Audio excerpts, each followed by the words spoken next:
And I'm going to talk about this a paper that came out about 2 years ago that sums up a lot of the work that I've been doing called Humanity for Habitat. And it's this idea that all of us can contribute to conservation at home in our backyards. Um, Before I get started, though, I'd like to just acknowledge all the great people that I work with, and I'm going to be talking about a lot of our collaborative work over the years. And I think one of the things, or the thing that I love about my job the best, is the people that I get to work with. I feel incredibly lucky that I call all of these people on the screen my colleagues. I also saw a couple of people on Zoom who I get to interact with on a regular basis as well. But it's the people that I work with that makes my job one of the greatest jobs on the planet. And so I just want to acknowledge the folks that I have up here, but this is just a small spattering of the people who I get to work with. So today, hold on, I'm still trying to, let me just get my, my Zoom reorganized so I don't see that. Okay, there we go. Okay, so today we're going to talk about the birds and the bees. So it's spring, love is in the air. But no need for you to get all squirmy in your chairs. It's not going to be that talk, but rather these birds and these bees. And I like to start my talk and my presentations to kind of put this into context of why we should care about birds and bees, and within the focus of ecosystem services. And so I like to start off by mentioning that chickadees, the bird on the left, are doing an incredible service for us by eating insects that we are just so unaware of. I have a colleague down at the University of Delaware, Doug Tallamy, who painstakingly counted every individual insect that was brought to a chickadee's nest and estimated it between 7,000 to 9,000 insects per clutch. And if you think about the number of chickadees that we have across the landscape and just multiply that across, the region and then across the United States, they're eating a ton of insects every spring. And then when we think about pollinators, they're doing an important service. If we like to eat, then we need pollinators. And it's estimated that they provide a $56 billion service per year. And so these birds and bees and a whole bunch of other species are super important for us. But they need us. They are in huge problems. And I like this this New Yorker cartoon because I think it really sums up the state of our world. But I'm a very optimistic person. Brad and I were just briefly talking about just really kind of seeing the glass is all, for me, always half full. And I could end my talk right here and just say, we're screwed. Everything's gone haywire, and we've lost all of our habitat. But I like to think of all these different solutions to some of these problems. And the majority of my work is really looking at this problem of habitat loss. And I focus most of my work in residential landscapes, and I will explain why in a few slides later. But it's a really important area for targeted research. And as I mentioned, habitat loss is one of the leading causes of why we're seeing this decline of birds and bees and a whole bunch of other species and biodiversity in general. And this, I think, for me, is a pretty typical scene. I grew up in Eastern Massachusetts, and I remember as a child going out into the woods and then going back a year later and just seeing the places where I used to hang out and play, and just see it turned into residential developments, into these new houses. And so I think a lot of my colleagues would agree that you'd have habitat on the left and non-habitat on the right. Here we go. But the thing to realize, and this is really what's creating this biodiversity crisis. But in addition to habitat loss, there's also habitat alteration. And that once the bulldozers leave, you have this novel habitat that's in place. And it's because of this novel habitat that I think there's hope. And why there's hope is because our residential yards, our backyard habitats, cover roughly 30% of US lands. So I just want you to sit with that figure for a little bit. This is a figure that we came up with in our recent bioscience publication, and that's 7 times more than protected land by the US Forest Service, US Fish and Wildlife Service, US Park Service, and state protected lands. There's a tremendous amount of opportunities in our front and backyards. And although majority of the yards are in urban and suburban areas, the majority of land that's considered a yard is in these rural areas. So in other words, our yards are everywhere. So regardless of where you live along this urban to rural gradient, we all have an opportunity to contribute. And so even though I'm more or less, I was kind of raised as an urban ecologist or a suburban ecologist, I'm really a yard ecologist when I think about it, because these yards are located across all throughout the United States. And the reason why I'm excited about yards is because there's so much variation within our yards. We have so many different choices. What trees are we going to plant? How are we going to care for them? Where are we going to place the trees? What are we going to do with our lighting and all of these other factors?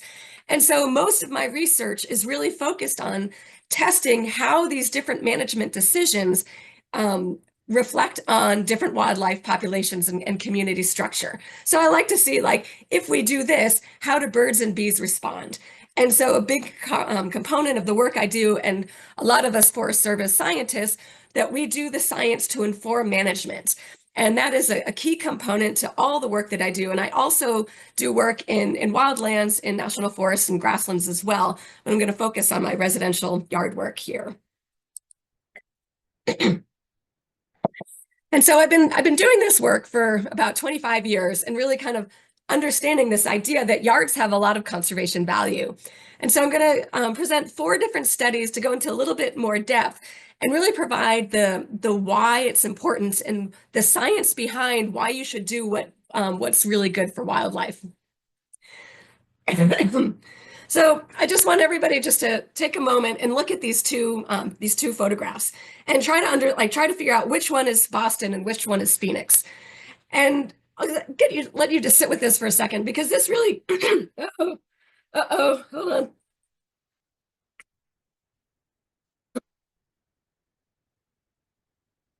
Okay, I think I got my voice back. Hold on. Oh, this is super embarrassing. Okay, so this idea of homogenization. So if we were to go to Boston, to Phoenix, to Los Angeles, to Miami, basically all cities look the same. There's this kind of this similar pattern, and it's pretty tricky to figure out which one is which. But this being the Northeast Wildlife call, I'm sure you've probably figured out that Boston was on the right because it is not gridded. It is just set up as a cow path, whereas in Phoenix, it's more of these gridded streets. But you'll notice, though, it can be pretty tricky to tell. But in addition to our cities all looking the same from this bird's eye view, our birds are the same as well.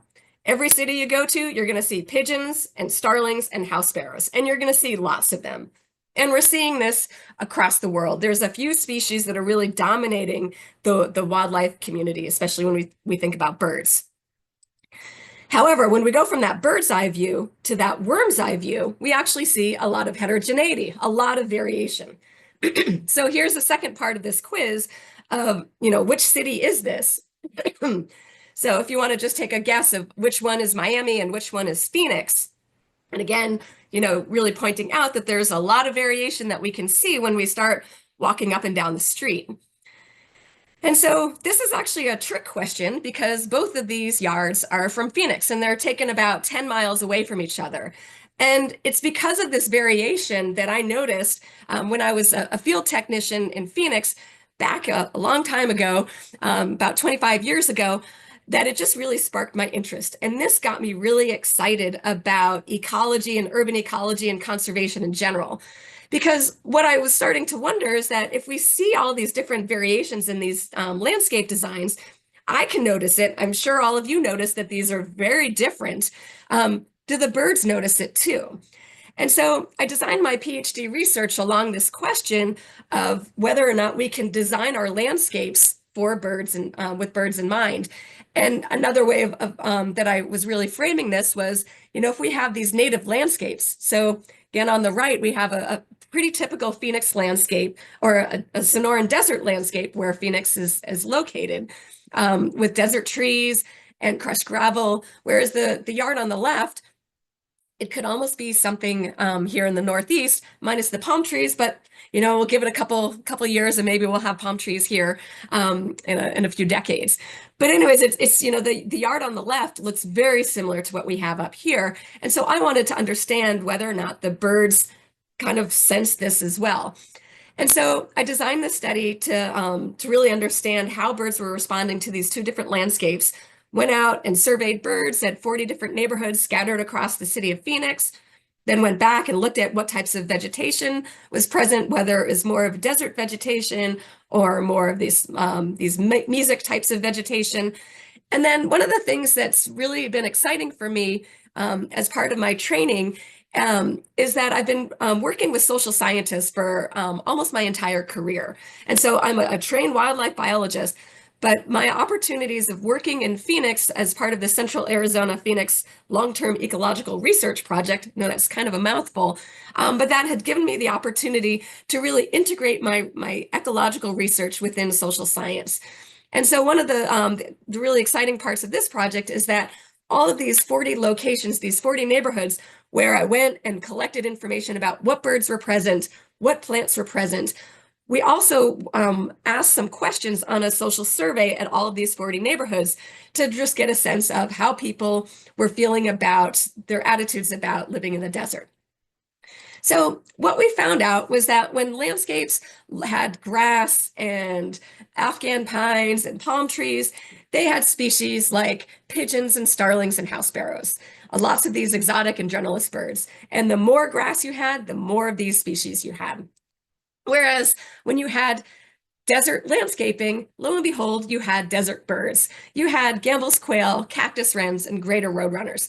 These are birds you're never going to see in the Northeast. You're never going to see in the Pacific Northwest. You're not going to see in the Southeast. These are birds that are unique to the Sonoran Desert. And so what it really demonstrates is that, yes, if you have these desert plants, you do get these desert birds. I know this isn't really rocket science, but this was one of the first studies to actually test whether or not desert or native plants provided habitat for native birds. And again, this is really key because when we're giving these management recommendations, we want to make sure that there's science that backs them. And so this was a really exciting project. And what was also really great about being part of a long-term ecological research project is that about 10 years later, we were able to repeat the study again because we had long-term data, and we found that the results held and that we were able to see that over time, we still saw these really strong relationships between desert plants and desert birds. Now, as part of this social survey that was administered in all of these neighborhoods where we knew what birds were located in these different neighborhoods, we also asked a question was, how satisfied are you with the birds in your neighborhood? And so what we're able to do is to look at the desert bird richness. This would be how many birds that were present, how many different species of birds that are present that are typical to the Sonoran Desert, and to get a sense of how satisfied people were by looking out their window and seeing what birds were there. And what we found was a really strong relationship. In other words, that people were more satisfied with their neighborhood birds when there were a lot of desert birds. Another way of looking at this is that people just don't really like to see pigeons and sparrows and starlings outside their window. And so this idea of looking at satisfaction is another way of measuring well-being. And so what our research is really demonstrating is that these neighborhoods that are good for birds are also good for people.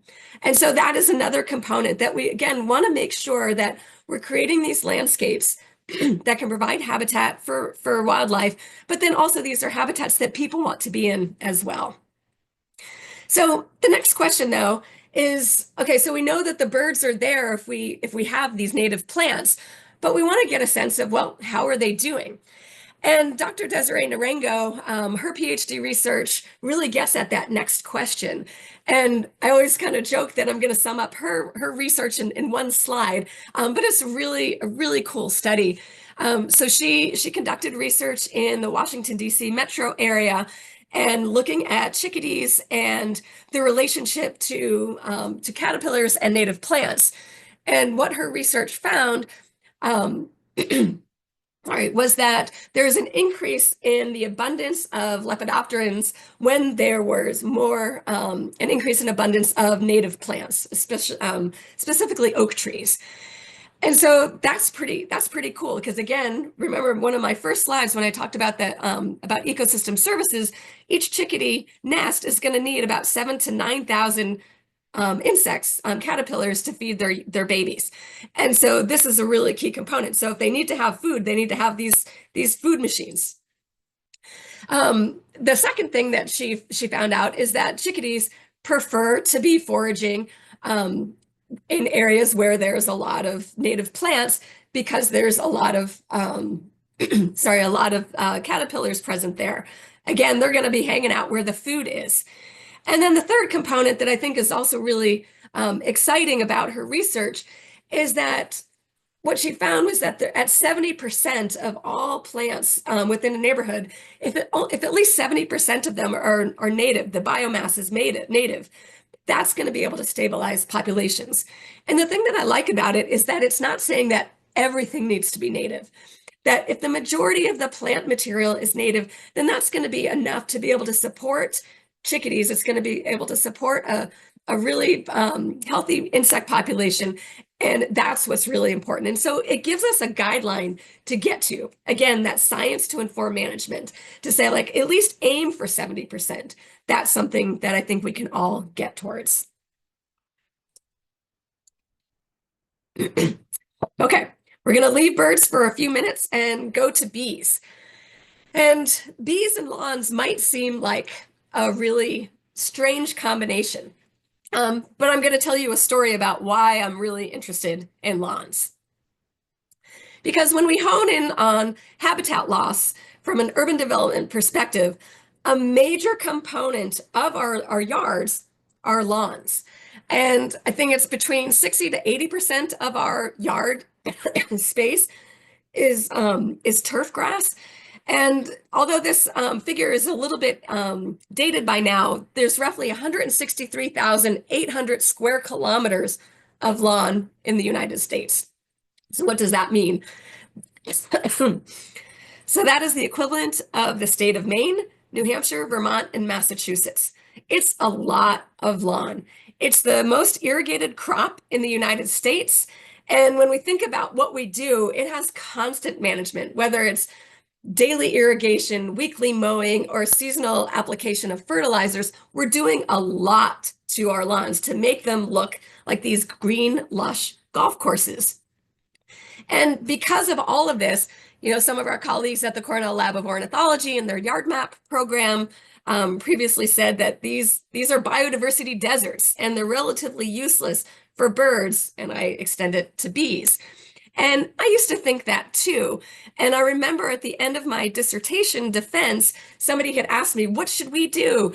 And I said, we got to get rid of all of our lawns because I just presented about lawns in Phoenix. Everybody cheered me on and they're like, yes, that's great. I passed my defense and I moved on.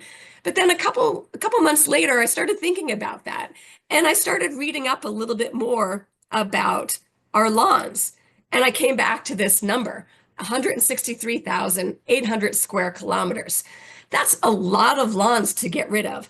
And so I started rethinking that idea. And instead of getting rid of them, I came up with this new mantra. How do we make our lawns less bad? And I think this really sums up a lot, like the theme and the mission of my work is that we're never going to make our yards as perfect as the natural habitats that they replaced, but we sure can make them less bad. And so when we think about our lawns and our yards in general, they're really an extension of our home. And so the number one reason why we're doing whatever we're doing to our lawns, our yards, is because of aesthetics. That is what's driving all of our decisions for managing these landscapes. But every decision that we make is going to have an ecological consequence. So when we think about every time we're mowing, we have this potential to removing wildlife habitat. And so the reason, one of the cool things that, and I forgot to put this picture in this presentation, but one of the cool things about being a yard ecologist is that you get to come up with some of these ideas right outside your backyard. You don't have to go far. And the inspiration for this study actually happened about, let's see, now it's probably about 15 years ago. We had just moved to a house where we were now in charge of the landscaping. And it was my husband's turn to mow the lawn. And it was the beginning of the season, the beginning of the spring season, and he had gone out.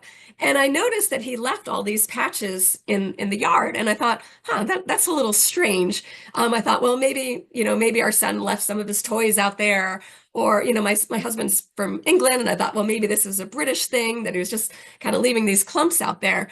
But then I went out, and what I noticed was that he was mowing around all of the flowers that had just spontaneously emerged from the lawn.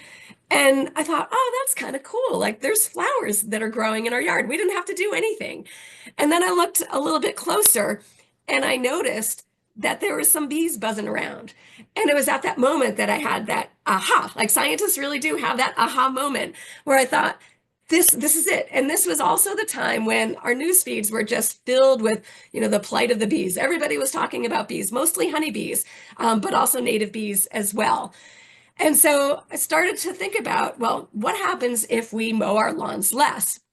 And so I put together a proposal for the National Science Foundation with this hypothesis that if we mow our lawns less frequently, we will have more lawn flowers like dandelions and clovers and violets.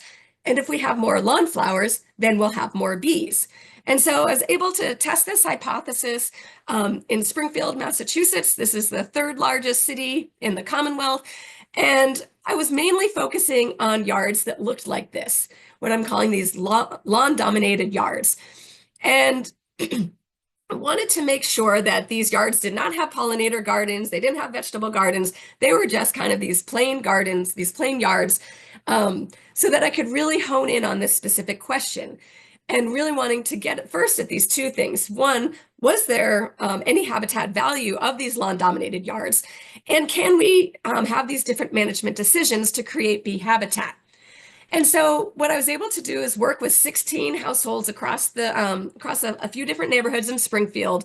And each of these each of these yards was assigned a mowing frequency. Yards were mowed either every week, every 2 weeks, or every 3 weeks. And we wanted to make sure that we wanted to try to control as much as possible. And so it's really hard to have controlled experiments outside of a lab. But we do our best. And so all of the households had to agree not to irrigate or apply any fertilizer during the course of the study. And because I was mainly interested in the mowing frequency, we wanted to make sure the yards that were assigned every 3 weeks, that they were only mowed every 3 weeks and every week or every 2 weeks as well. So in order to do that, we provided free lawn mowing service over the course of 2 years, which was one way of trying to incentivize people to be a part of the study. And then also another way for us to give back to people for giving up their yards for science. And so it's funny, when I've given this presentation before, people are like, oh, you could have used my yard. I have to say it was actually quite hard to convince people to let us mow their lawns for free. Although the people that we mowed, the households that we mowed every week, they loved us. Every 3 weeks, they wish they saw us a little bit more. But one of the things that we did notice is that we mowed a lot of lawns. It was the equivalent of mowing or pushing the lawnmower from Springfield down to Philadelphia and then back up to Springfield again. And the yard I have shown here in the top left corner, this was a yard that was mowed every week for the 2 years of the study, and we clocked about 75 miles. And so when we think about ecosystem services, if you are the one that's doing the pushing, and if it's either an electric or a non-engined mower, then you're getting some good exercise. So there's that as well. But back to our question about making lawns less bad. So a couple of things. I'm a natural historian at heart. And so I'm going to give you a couple of examples of what was so astonishing about these 16 lawn-dominated yards in Springfield. First, we identified at least 58 different species that were growing spontaneously in these lawns. And I have a list of our top 10. And so it's one of those things where you don't really know what's going on until you start looking. I used to think, I'd look out at these yards and I just think, oh, it's just grass. But when you get down on your hands and knees, you realize there's so much more going on that we don't even notice. And so one of the things, though, in terms of our hypothesis, when we mowed our lawns less frequently, lo and behold, we did see that we had more lawn flowers. And so our first part of the hypothesis, if we mow less, are there more flowers? Yes. So similar to my research question in Phoenix about whether or not these native plants provide habitat for native birds, which seems pretty obvious. This also is one of those obvious things like, well, if you mow it less, yes, of course you're going to see more flowers. But again, up until now, there wasn't the science to to back it.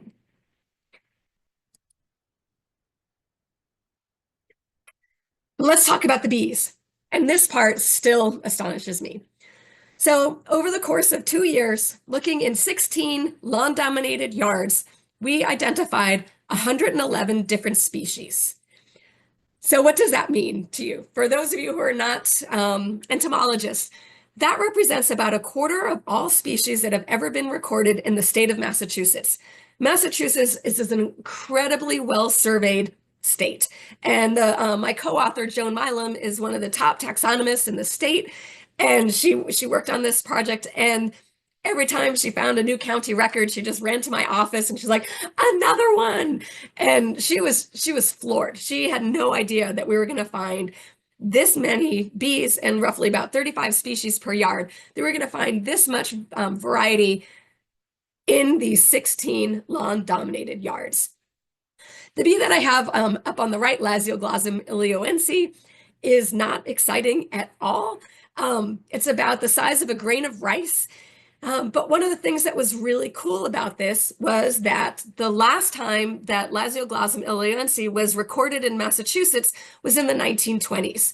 And this was our most abundant bee that we recorded in the Springfield lawns.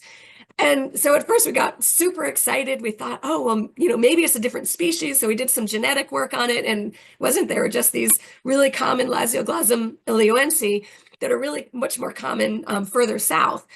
But I think the fact that people had ignored lawns and therefore hadn't surveyed them and hadn't discovered them in these other types of landscapes, again, really demonstrates the importance how our yards can really provide opportunities for new scientific discoveries or rediscoveries in our case. But all these numbers and everything, it's really cool. But I just want to give you all a second just to enjoy some of these beautiful pictures while I take a sip of tea. And if you have an hour or 2 or 3 to kill, what I suggest you do is Google Sam Droege USGS bees, and he has the most amazing Flickr account, and you can see all of these species that are just they're just so stunning. And as I mentioned, like I'm a wildlife biologist, but I'm focused on ornithology, and so I had no idea how cool bees were until I did this project. But I think bumblebees, the one on the middle right, like they're so cute, and I just can't get over how metallic green some of these sweat bees are, and the amount of pollen that they can capture. Like they're just amazing. They're stunning, but you really need a microscope to appreciate them. But anyways, I hope you've enjoyed that. But yes, go check out Sam Droge's website. But in terms of our hypothesis, so we know that if we mow our lawns less, we have more lawn flowers. But do we have more bees? And the answer is yes, and it's complicated, like most things in ecology. And so what we found was a really strong relationship between bee abundance and lawn flower abundance. And so we did find this relationship. So our hypothesis really did hold true, that the bees were responding to the amount of flowers. And so our lawn mowing practices was influencing our bee abundance. But what we found was that it was every 2 weeks was really the hot spot, the sweet spot for bee abundance. And what we found was that in these yards that were mowed every 2 weeks, especially with the bee abundance, it was dominated by a few species and what I'm calling these workhorse species. And so these could possibly be the species that might be doing most of the pollination. We don't know. We didn't really address that question in this study. But I was a little surprised at why we saw this increase in abundance for the 2 weeks, but not in the 3 weeks. And a couple of thoughts that came to mind was that for the yards that were mowed every 3 weeks. So in addition to them having more flowers, they also had taller grass. And so the majority of our bees, as I mentioned, were about the size of a grain of rice. And so with the height of the grass, and then these smallish flowers and then these smallish bees, it might not have been these optimal conditions. We weren't able to actually test that out, but that's one idea that we think is happening from the ecological side of things. From a social science, like a social side of things, it actually wasn't such a bad result to have in terms of trying to figure out how our science is informing management. Because when we got to the yards, as I mentioned, to the yards that were mowed every week, the people were just, they were, like, oh, you're here again. Like, whatever, we became kind of part of the family. The yards that we were mowed every 3 weeks, the householders, they would run to the car, help us take the lawnmower out, and they were just like so happy to see us because their neighbors were starting to get a little upset that their yards were looking a little bit messy. And a couple of times the neighbors had offered to come over to mow their lawns, and the households were just saying, no, no, the yard is part of a study.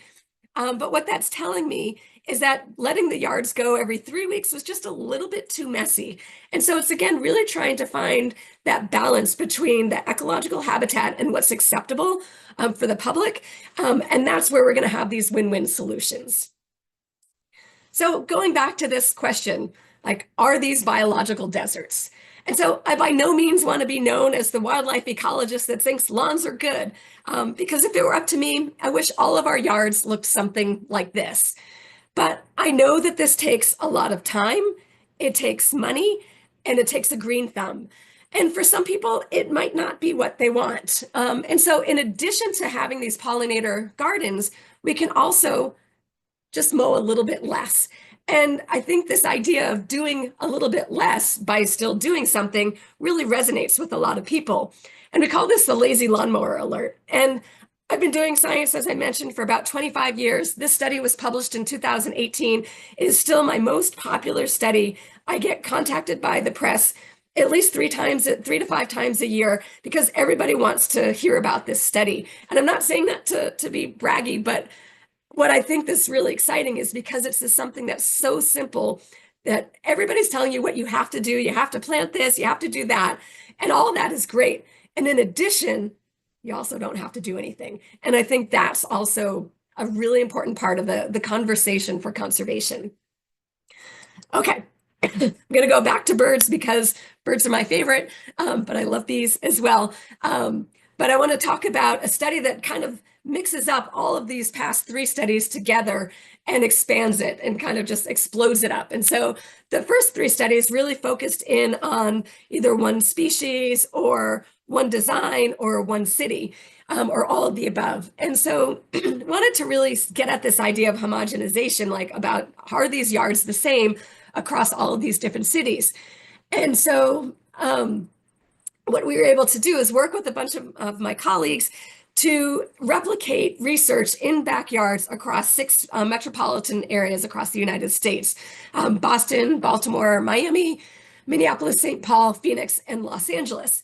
And I'm the token wildlife biologist on this project. There's soil scientists, ecosystem scientists, aquatic ecologists, there's social scientists, geographers, a whole bunch of other different types of scientists that are working, really trying to understand these residential landscapes.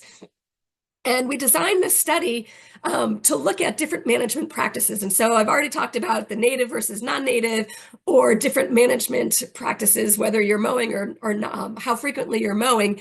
And so this, we're kind of mixing them all together. And so within each of these 6 cities, we identified 4 different yard types, either yards that were certified by the National Wildlife Federation, yards that had some sort of water conservation. So that would be a rain garden in the east, or xeric landscaping out west. And just by saying xeric makes my throat dry. And then we also looked at 2 different lawn-dominated types of yards, those that had high management, so intensive with fertilizer application, and then a low management lawn, more of a do-it-yourself, like in the Springfield area. And we wanted to see how birds were responding to these different yard management types. And we compared that to two different types of parks, these natural areas, and then these unmanaged parks that were located next to these residential landscapes.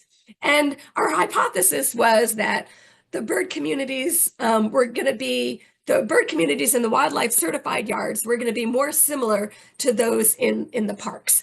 And so again, this idea that can we manage our yards for wildlife and does it work? So really testing the wildlife certification program. And this was also really exciting to work closely with the National Wildlife Federation. They were able to identify all of these certified yards in our 6 cities. And they were excited to have this research as well. And so what we found was that regardless of what type of yard design, what kind of management, that species richness was much higher in the yards. And that might not make sense at first, but because the yards had a mix of both native and non-native types of vegetation, they also had a mix of some of the native and non-native types of species. But these yards also had more non-native richness, whereas the parks, these more natural areas, they were able to support more species of conservation concern, more insectivorous birds, birds that are eating insects, and more native species. And so these results were not too surprising. It was a little bit of a bummer because we wanted, like, again, we tried to go in without biases, but, we kind of like, we have this idea and we think, oh, well, these yards are really good for wildlife. But the thing to keep in mind is that there's a whole bunch of different ways that we can measure biodiversity and how birds are responding. And just by looking at species numbers is one way of looking at it. Another way is to look at something called turnover. And what we found here was that the birds in the wildlife certified yards, they behave more similarly in terms of their turnover they were more similar to these parks. And so this is a kind of a little bit of a complicated figure, but I'm going to walk you through it. So as you can see on the y-axis, we have our different types of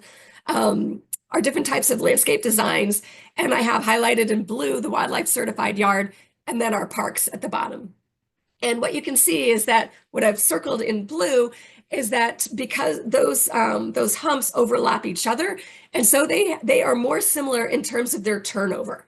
So what is turnover? That's like kind of this ecological term, but it's a really important component in terms of when we think about this idea of diversity and homogenization. So for example,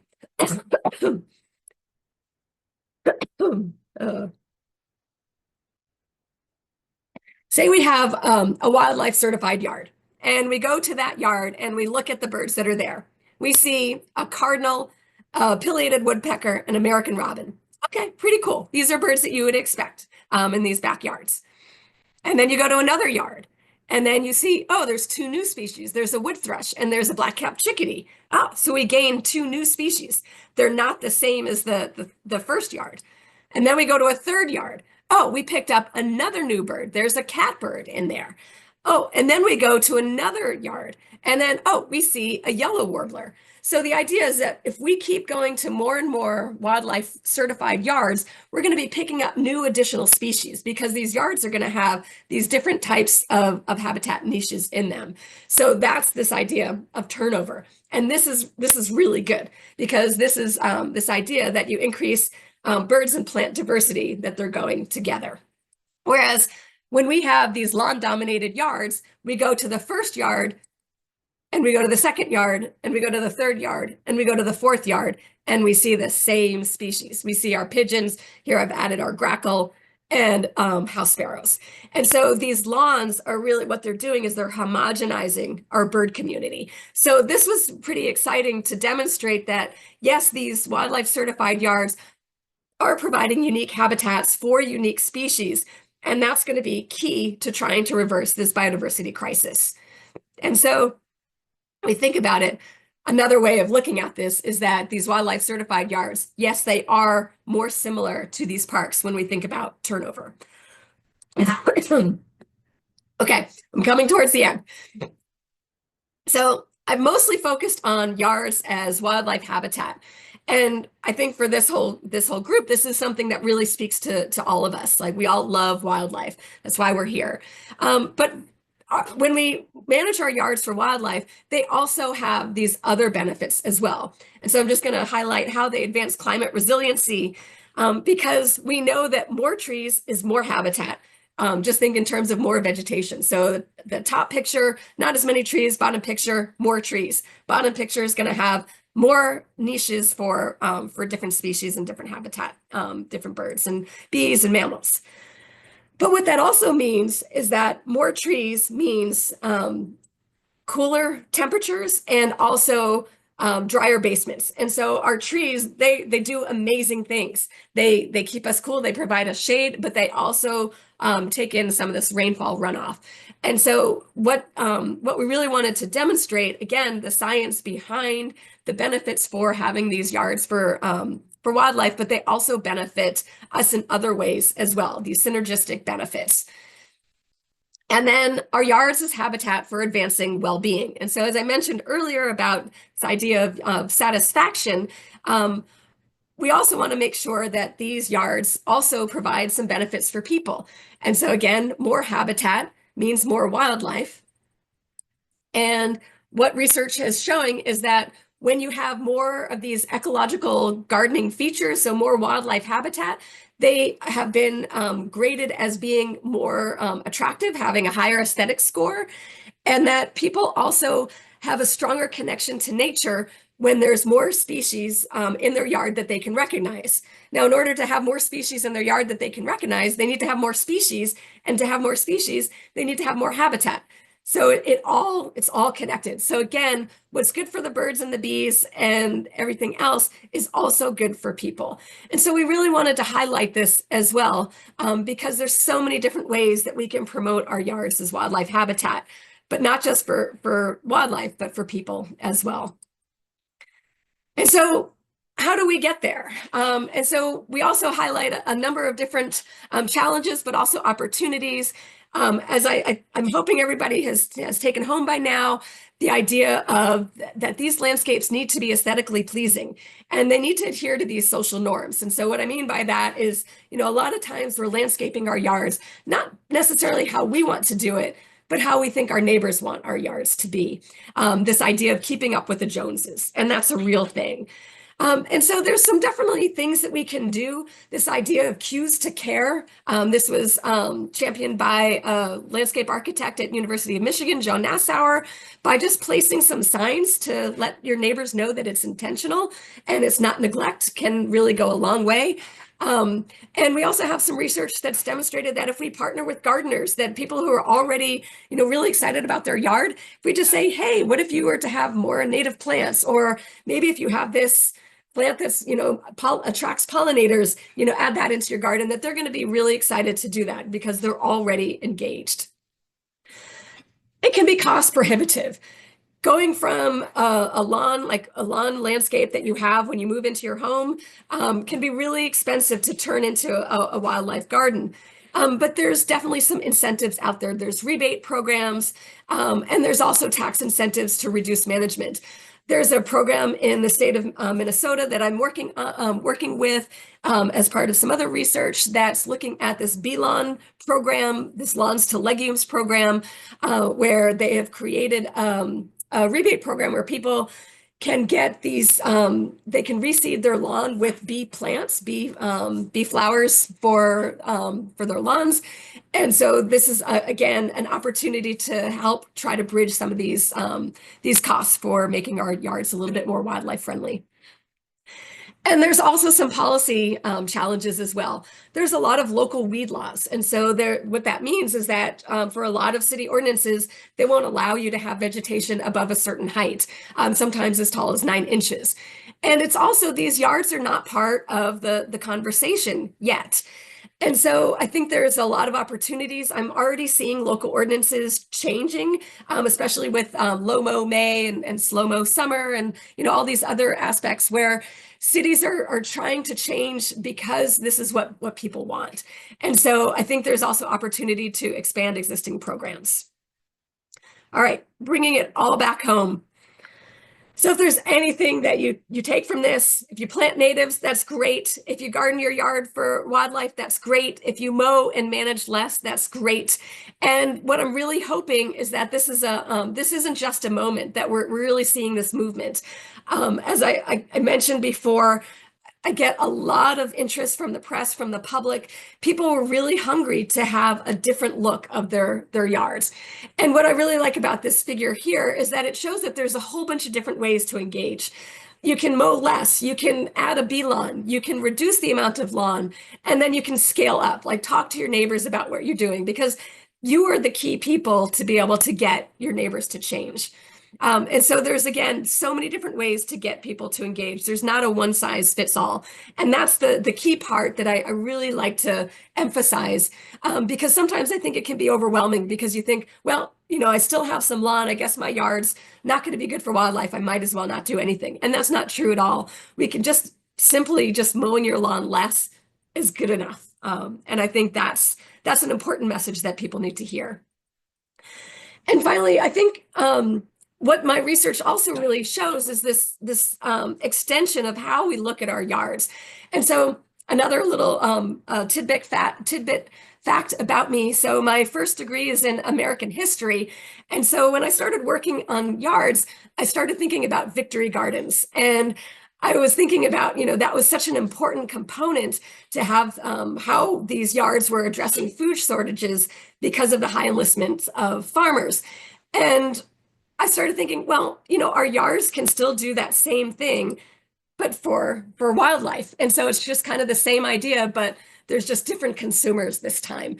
And so what I'm showing here, this Humanity for Habitat, Saving Nature at Home, this was a figure in our recent publication, and we designed it. I hired an artist to design this for us for our publication, but really to model it after these Victory Garden posters, because I really wanted it to show as this extension of what we've been doing for a long time.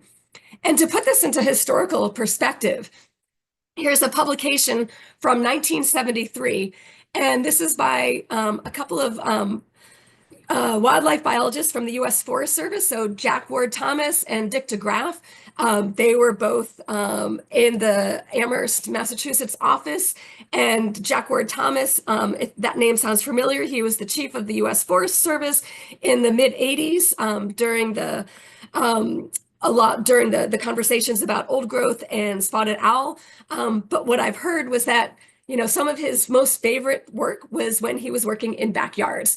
And so this publication from 1973, which I have about a stack of about 100 of them in my office, because I have the same office as Dick DeGraff and Jack Ward Thomas, really set the stage for the National Wildlife Federation's program for inviting wildlife for their certification program. And so what I like to think of is that the work that I'm doing now is really just carrying on the work that the Forest Service has been doing for over 50 years. And so when we think about Humanity for Habitat, what I'm really hoping is that you're going to go home and you're going to do something. And then when you do something, you're going to see something. And when you see something, you're going to feel something. And because I've talked about the birds and the bees and the flowers and the trees, because I know this is corny, it really is a thing about love. And so with that, I'm happy to take some questions. Oh my goodness, Susannah, that was incredible. Please feel free to take sips of tea. I have seen hundreds, if not thousands, probably of presentations in my life that tops it all. Easy, Thanks, Fred. and I'm not convinced that you're not cloned. How do you do all this? How have you done all this work? Yeah. I really appreciate, in particular, the middle ground perspective, right? I think that's so important. Is this we can't have this idealistic view, right? Of oh, everyone has to change it to pollinator garden, or we need to, is this middle ground, and it's just so huge. Thank you. It's just so inspiring to hear amazing, incredible scientists like yourself that have that perspective. Thank So you. yeah, I mean, I could just go on and on, but I'm gonna moderate some questions here from Yeah. folks. And I just want to say, I see Peter Palmiato. I learned a lot of all my love of forests is because of Peter. Yeah, it's and I'm just gonna kind of say it here, like the highest attended presentation we've had in the series. No Thank you. surprise, and I'm sure it will be the most watched one on YouTube as well, understandably so. All right, so let's go to the questions here. Great question here. When we mow the lawn, does it kill the bees in the lawn or do they fly away? It's a great question. What I noticed is that they fly away. And so one of the things that we would, if I had, like unlimited funds and we could go back and do all these other studies, one would be to see how long it takes for the bees to come back and to kind of test that. But we did notice that like bees, yeah, they're flying away. We don't know for sure, but that's what we're hoping. Awesome. I have to share this point followed up. That rabbit in your poster is chomping down all my native plants. I guess I need that red fox to act. I just had to share that. That There you was go. I really appreciate, so I hope it was okay. We used your this poster in one of our social media postings. Um, I love this. I mean, this is, quick question. Do you know if this is available? I actually had a few people on social media say this should be made into a poster. Can we get it anywhere? Do you know? Yes. This is something we are working on. Yes, we do not have a budget right now to be able to print them out, but I think if you download it and if as long as you give us credit, again, I want the word to be out there. And so, I'm working with my communication staff on trying to get it so that it will be available. But that is the idea eventually. But we do have, and Brad, I think I sent them to you and I can follow up or whatever. We do have our lawn signs that are available for downloading to let people know that you're a lazy lawnmower. So those are still available on, I think there's a link that I sent to you. I'm Yes. gonna get those out. That would be great. Yeah, and any of those links to everyone and to Susanna as well, please send them along, and we'll post them with the presentation and on our website so they're accessible to everyone.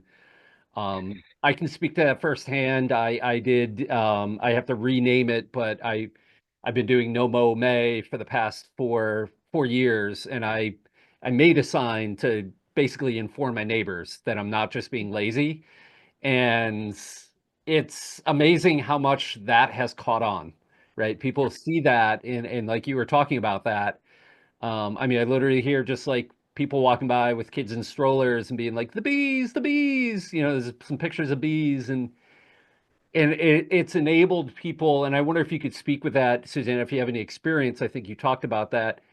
At least in my neighborhood, it's enabled people to be able to I've kind of do that a little bit in their lawn, right? Like, because my lawn is the one that's just like crazy and just like, I mean, I'm putting in wildflower meadows and stuff, but it's like, yeah, it's helped that kind of cultural shift a little bit.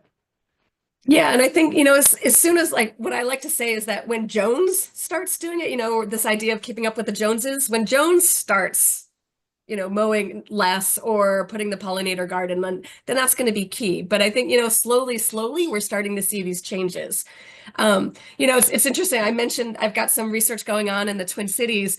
And as I mentioned, like the work in Springfield, like, I had to beg people to let me come in and mow their lawn for free. And it was really challenging. But so we're doing another study in the Twin Cities, and we needed 80 yards to look at. We're testing this lawn program to see, again, does it work?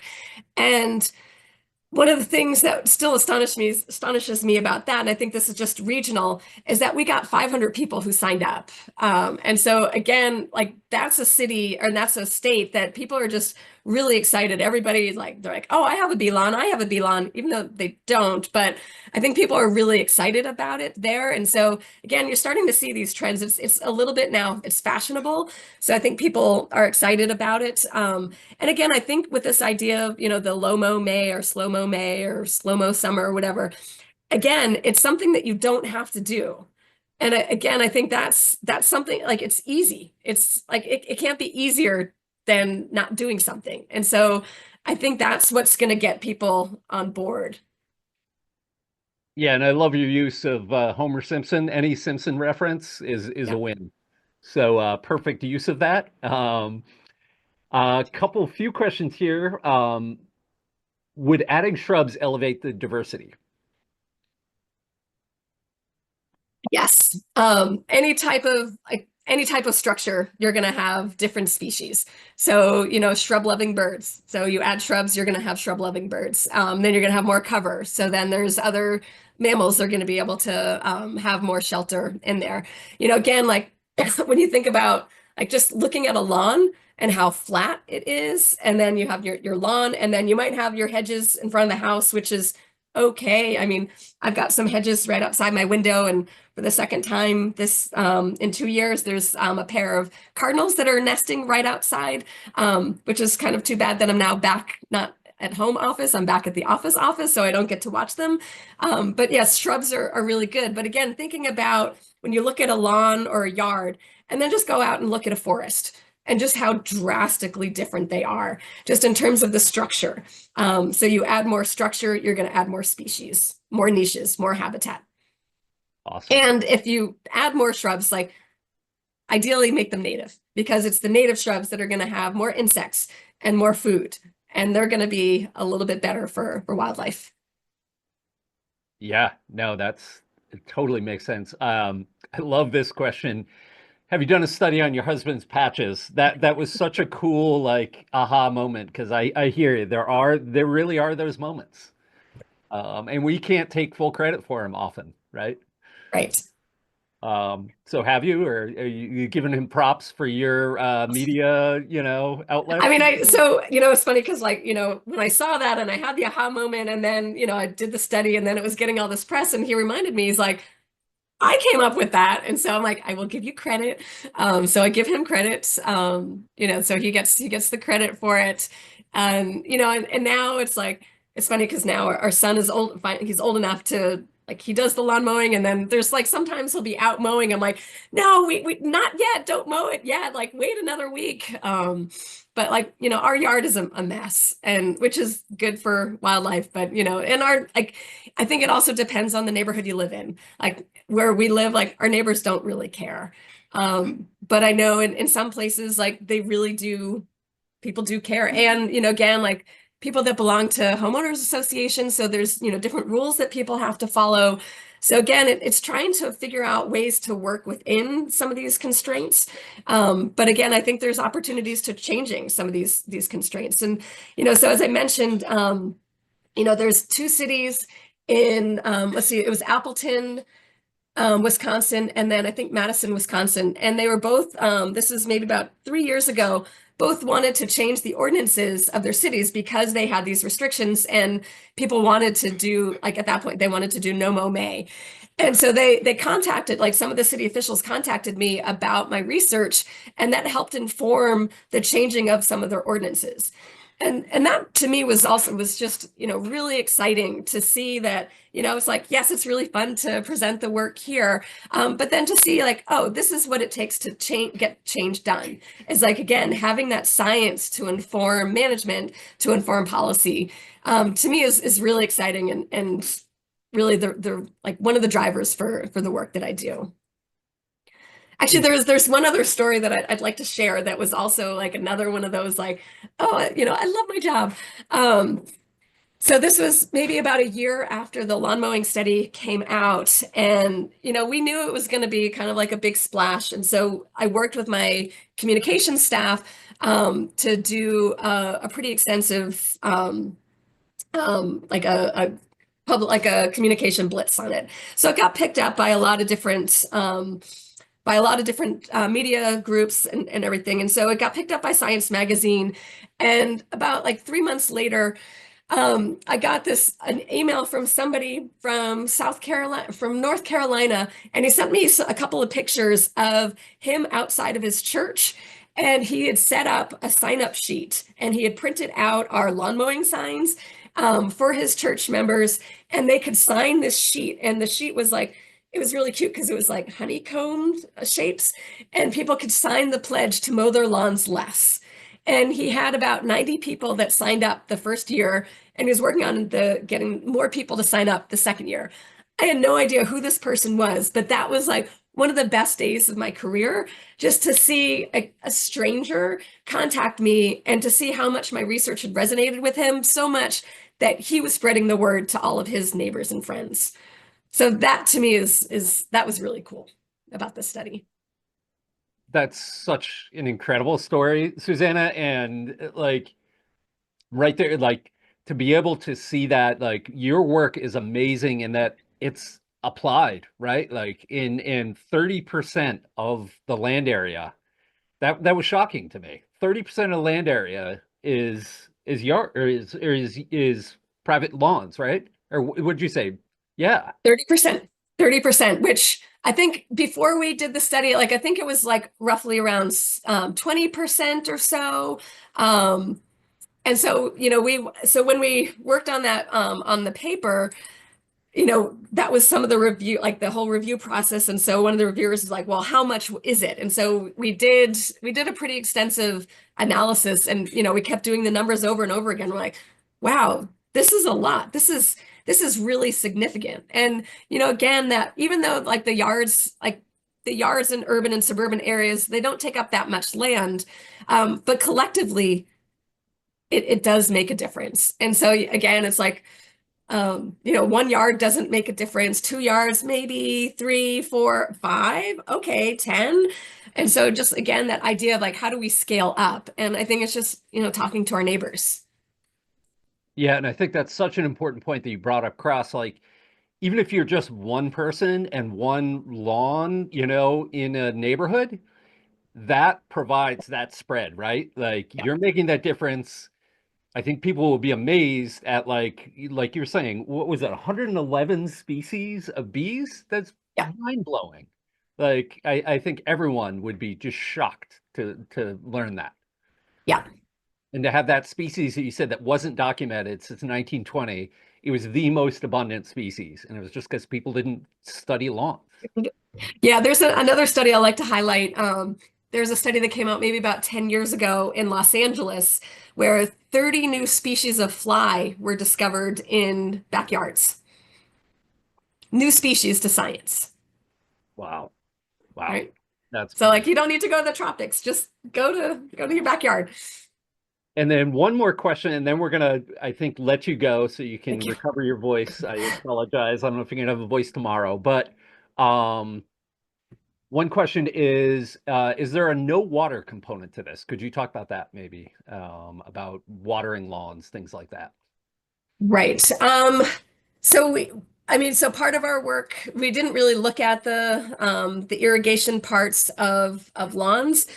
We have other research that just shows like how irrigation is influencing different soil properties and humidity and things like that. Um, One of the things, when you think about the research in Phoenix, um, it takes a lot of irrigation to keep those lawns green. It doesn't take as much irrigation to keep the xeric landscaping as green. However, one of the things that's kind of interesting in Phoenix is that people that have desert landscapes out there tend to use almost as much irrigation and water as people that have more the music and lawn types of landscaping. I think because people are like, oh, well, I have this desert landscaping, but I want it to be green year round. So again, I think it's, the whole thing with water, I think again is related to aesthetics. Like people have in their minds like what a yard should look like and what a lawn should look like. And when we start seeing more variation, then I think people might be a little bit okay with having their yard be a little bit less green or, be a little bit dead part of the year. And I've had these conversations with people as well. I mean, this is the other fun part about my work is that I'm out in the street and talking to people because, I'm running around with a bee net and people are like, what are you doing? And so I was talking to this one person and, she was saying how much she loves the cottontails in her yard. And I was like, oh, that's great. And she said, but, I really want my yard to look like my neighbor's. And I looked across the street and I could see that the yard across the street was, like Scott's lawn type of thing, and like had the signs and heavily fertilized. And so I mentioned that. And she was like, "Oh, well, I don't want that, but I don't like having these little spots in my yard that are not, that there's no grass here or there." And I just asked, I said, "Well, why not?" She goes, "Well, it just doesn't look right." And I go, "But you like to have the cottontails." She's like, "Oh, I love the cottontails." I'm like, "Well, the cottontails like the lawn like this." And so, I think people just they're not used to thinking about our yards looking any different than what we're, being sold on TV. So again, I think when we start seeing these different types of landscapes and having that signage and having it still look nice, I think that's when we're going to start seeing the needle turn. Yeah, and Susannah, your point about is this a moment or a movement? Um, I think it is a movement, and I think a big part of that is the science that you are doing, your colleagues are doing to back that up, right? And to provide that.